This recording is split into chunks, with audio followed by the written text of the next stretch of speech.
In this lecture, I am going to introduce a new topic, that is continuous charge distribution. Till now, we didn't discuss about continuous charge distribution. Whatever we discussed is discrete charge distribution.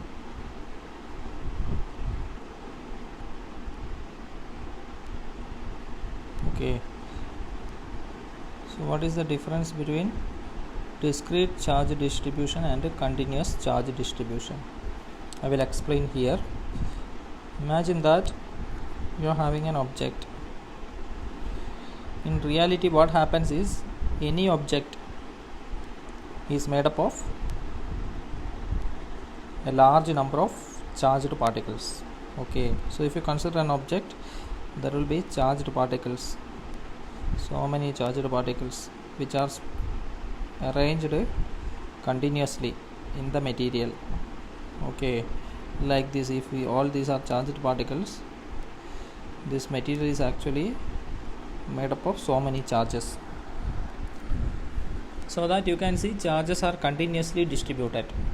It is not a discrete charge distribution. Discrete means if one charge is here, another charge is here, then they are separated by a distance r, then you will say that it is a discrete charge distribution where charges are separated. Okay, but when this separation is very less, when this r is very small, then one charge, near to one charge there will be another charge, there will be another, like that. You can see charges are distributed continuously. Okay, instead of discrete distribution, charges are distributed continuously. Such a charge distribution is called a continuous charge distribution. Okay, so in reality, all the objects will have continuous charge distribution, not discrete charge distribution. Till now we discussed discrete charge distribution, one or two charges only, one charge and another charge, they are separated by some distance. We just calculated what is the electric field, what is the electric force, like that, for one or two or three charges only. Okay, but in reality, any object will have large number of charges, so that they are placed continuously, from one charge to another charge, the separation will be very small, then another charge, like that. There is a continuous distribution in reality. So we need to discuss about continuous charge distribution in the case of real objects. Okay, so in this lecture I am going to discuss about continuous charge distribution. Okay,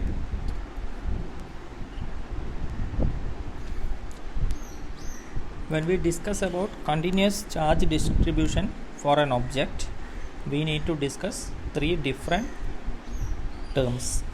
Okay, so I will explain those three different terms. First one is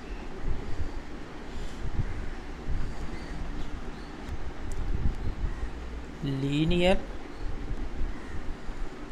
charge density.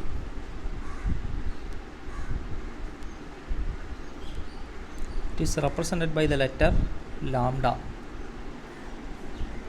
Okay, second one, surface charge density.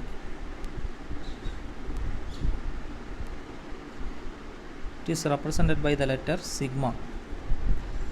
Third one, volume charge density. It is represented by the letter rho. So these three terms first we need to discuss. These three terms are related with a continuous charge distribution. Okay, so now onwards, all the problems, most of the problems which we are discussing will be based on continuous charge distribution, because we will discuss real cases, real objects will have continuous charge distribution. So you need to know these terms: linear charge density, surface charge density, and volume charge density. Okay, so I will explain one by one. First, let us discuss linear charge density, denoted by lambda.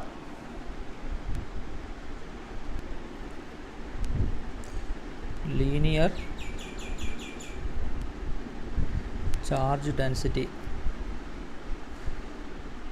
denoted by lambda, which is the same symbol which we used for wavelength. In 11th class we used the same symbol for wavelength, lambda. Okay, so in electrostatics, lambda is the symbol for linear charge density. Okay, so I will explain what is mean by this term. Imagine that you are having an object. Okay, the speciality of this object is that it is a line charge. Okay, something like a one dimensional object. Okay, where its area is very very small. In the case of two dimensional space, it is having only one dimension. Okay, other dimension is very very negligible. So let us consider an object like a wire, a very very thin wire. Okay, if you consider a very very thin wire like this, then you can almost consider it as one dimensional. It is moving only in one direction. There is no y coordinate, only x direction it is moving. So charges will be like this, somewhere here, here, like that. There will be charges.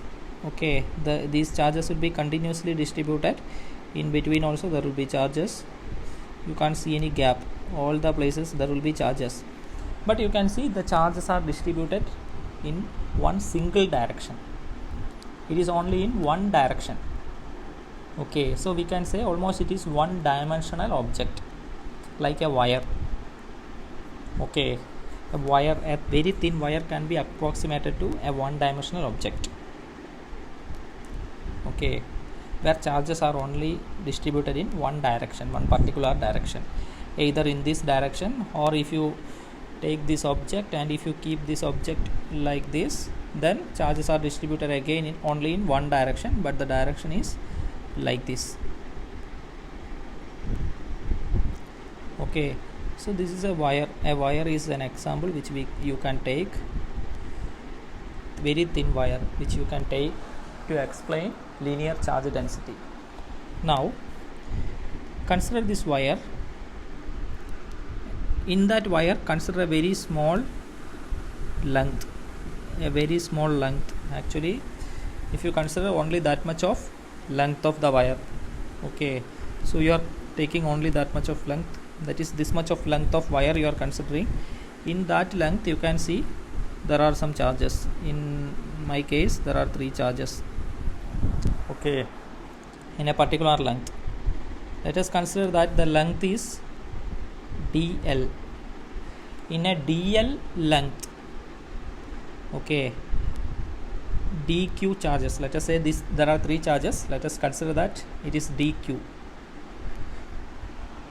D means, because it is very small length we are considering, so that we are using d. D means a very small, infinitesimally small length we are considering. In that length there are some charges, so dl length we are having dq charges. Okay, so in dl length there are dq charges. Then in unit length, okay, so this is the case. In dl length you are having dq charges in the wire. Then in unit length means unity 1. Okay, how many charges will be there? That will be dq by dl, isn't it?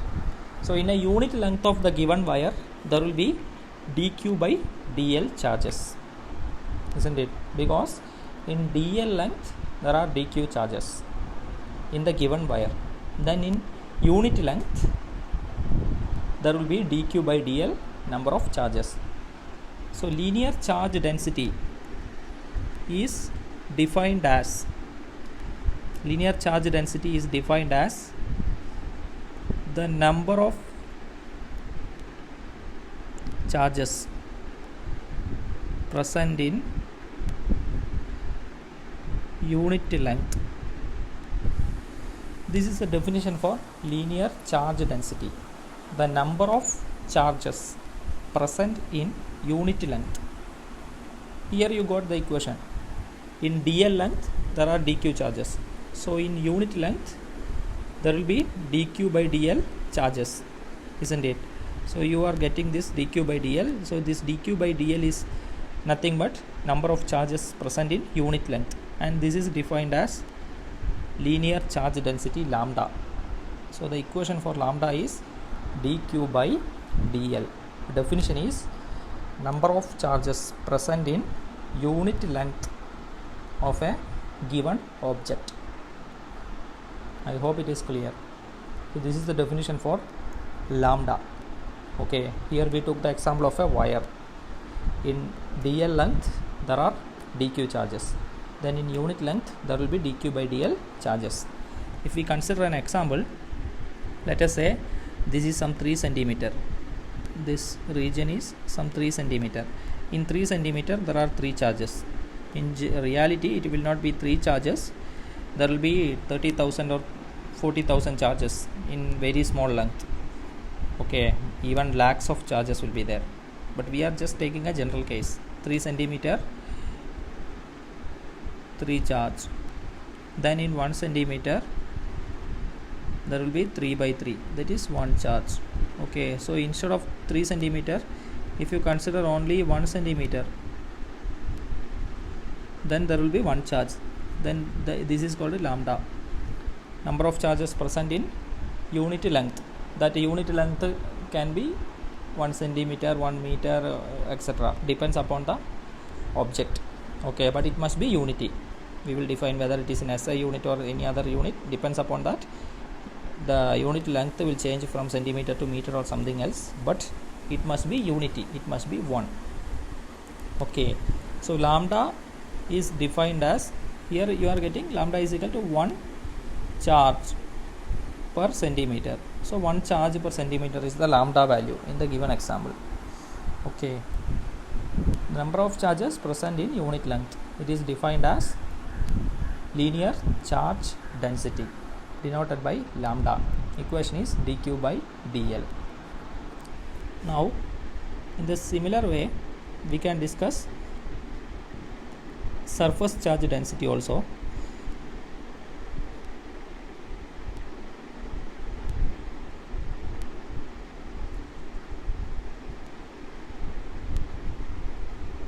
It is denoted by sigma. Okay, so surface charge density is defined as number of charges present in unit area.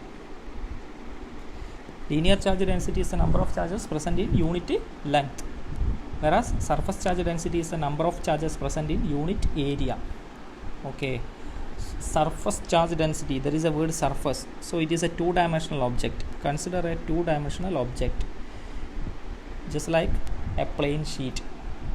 Sheet is a 2-dimensional object, like a page in your notebook. A page in your notebook is nothing but a surface charge, a surface. In that page, consider so many charges are there, then it is actually surface charge. Okay, so in this case it is a 2-dimensional object. You can see that there are charges. Charges are distributed continuously. Okay, now consider this is the total area of the surface. Consider a very small area. Okay, let it be ds, small area, so we are using ds. Here s is nothing but area.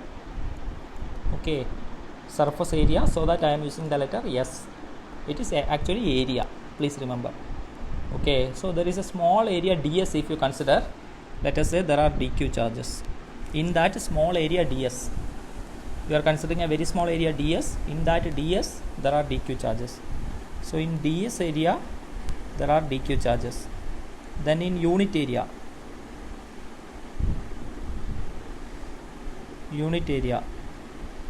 how many charges will be there? dq by ds, number of charges will be there, isn't it? So the number of charges present in unit area is defined as surface charge density. So this is nothing but sigma. Okay, so sigma is equal to dq by ds. In ds area dq charges are there, then in unit area that is 1 centimeter square or 1 meter square. Okay, there will be dq by ds, number of charges. This is defined as surface charge density sigma. Okay, now the third one is volume charge density.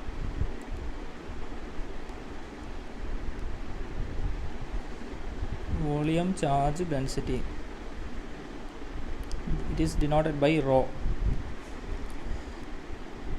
It is equal to the number of charges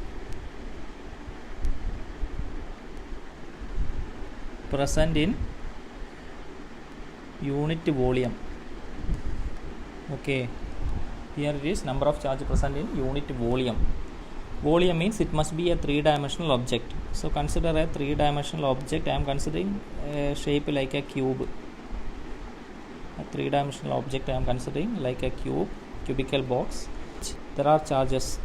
Okay, continuous distribution of charges are there. So I am considering some charges. There will be so many charges in it. I am considering only very less number of charges, but in between the space also there will be charges. Okay, they are continuously distributed. I am considering sum of those charges.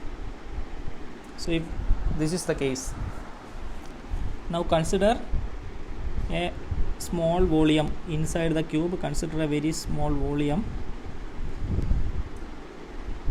I am considering a very small cubical volume. You can see there is a cubical volume which I am considering, very small cubical volume, which is in blue color. I am considering in that cubical volume. Okay, I am just taking it here.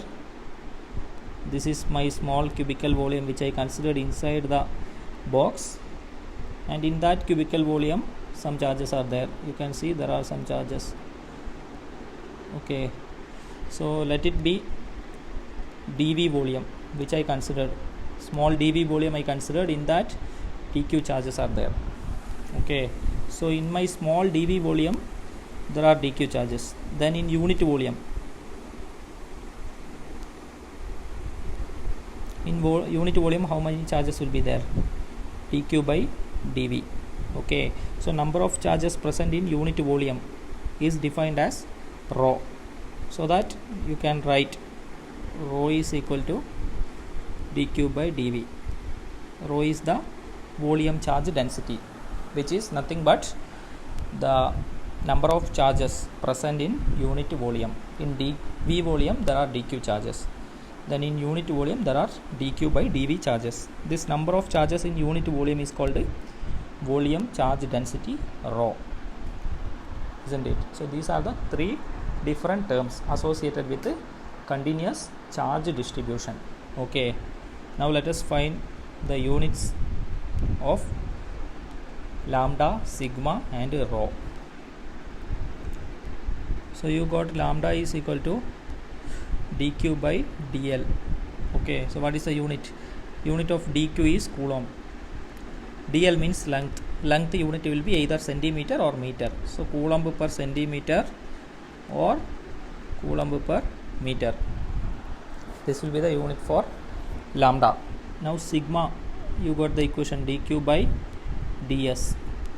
So unit is coulomb per, unit dq is coulomb, charge unit is coulomb.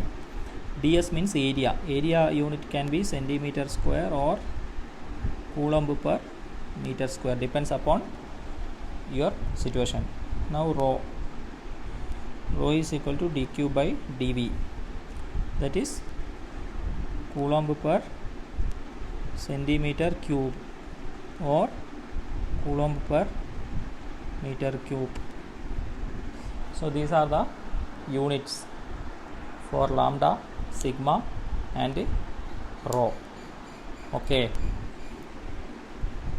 now you are having the equation lambda is equal to dq by dl, from which you can write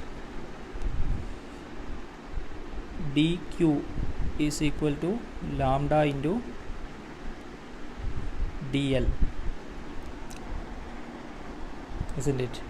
dq is equal to lambda into dl, from which for total material you can find the amount of charge. If this is your wire, extending from 0 to L. If the length of the wire is L, then this end if you consider 0, other end is L, total length is L.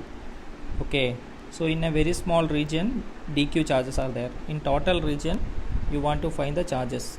Okay, so in a very small dq region, if you consider here, in that dq region, if you consider dq here, in dq region there are lambda dl charges. Okay, so this is dq1. Another dq if you consider here, dq2. Okay, in this dq1 you are having lambda dl1, here lambda dl2. Like that, if you find dq for different dls, you will get some charges. Okay, now if you add all those charges, you will get the total charge.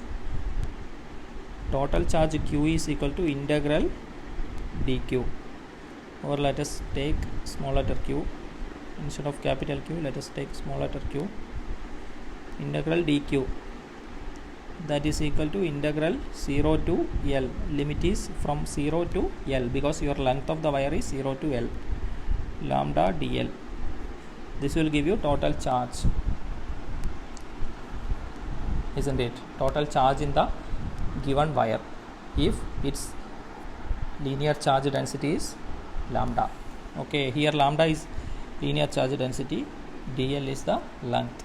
Okay, linear charge density means number of charges present in unit length. Okay, now similarly you are having sigma is equal to dq by ds, or dq is equal to sigma ds, isn't it? So if you are having a surface like this, there are charges present in the surface. You are considering different surfaces, small regions, and you are getting dq, dq1, dq2, etc. you are getting. Then total q is equal to integral sigma ds from 0 to upper limit maximum area. Let us say total area is A. So 0 to A sigma ds will give you the total charge in that given object. Okay, similarly you are having rho is equal to dq by dv, or dq is equal to rho dv. So from this q is equal to integral 0 to v, if total volume is v, rho dv. So this is your object, three-dimensional object. In a small volume, if you consider a very small volume, if you consider there are dq charges, which is given here, dq charges. Then in the total volume, this entire volume, total charge is given by integral. If this volume of the total cube is v, then 0 to v rho dv will give you the total charge in the given material. Okay, so these are the three terms and associated discussions with those three terms about continuous charge distributions. It is very important because next topic we will discuss Gauss's theorem, in which we will use all these three ideas: surface charge density, linear charge density, and volume charge density.